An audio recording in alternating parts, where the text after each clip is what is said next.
আজকে ঝালঝাল কষা কষা রান্না সত্যি অসাধারণ সেন্ট আর অসাধারণ সুস্বাদু। এত টেস্টফুল হয় রান্নায় কিভাবে, আজকে কিন্তু গল্প শুরু হয়ে যাবে। এই গল্পটাই হচ্ছে মূল কারিশমা, এই মশলা ভুনা করা। মশলা যখনই আমি ভুনা করি তখনই আশপাশের লোকজন বুঝতে পারে কে যেন কি রান্না করতেছে। সত্যি গোশ রান্না করতেছি।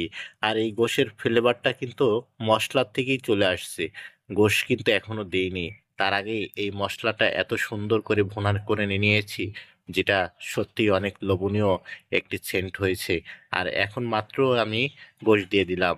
আর এই গোশ দেওয়ার পিছনেই হচ্ছে কারণ, আমি এই মশলাটাকে এত সুন্দর করে ভুনা করছি যাতে গোশের মধ্যে সেই ফ্লেভারটা সেন্টটা চলে যায়। আর আজকে যত বেশি ভালো এই ভুনা করব গোশটি, তত বেশি ভালো লোভনীয় হবে। দেখেন আমি কিন্তু ভুনা করতেছি আর এখন ঢেকে দিব। আর ঢেকে দেওয়ার পরে এত সুন্দর একটি ফ্লেভার আসবে, যেটা অনেক লোভনীয়। আর এভাবেই রান্না চলতেছে, আপনাদের সাথে গল্প চলতেছে। আর এই গল্পর সাথে সাথে কিন্তু আমার গোশ ভুনা প্রায় হয়ে যাচ্ছে। আর গোশ ভুনা হয়ে যাওয়ার মাঝেই কিন্তু আমি একটু উঁচু করে দেখে নিলাম যে কেমন হচ্ছে। সত্যি অসাধারণ একটি সেন্ট, অনেক সুন্দর একটি লোভনীয় ফ্লেভার।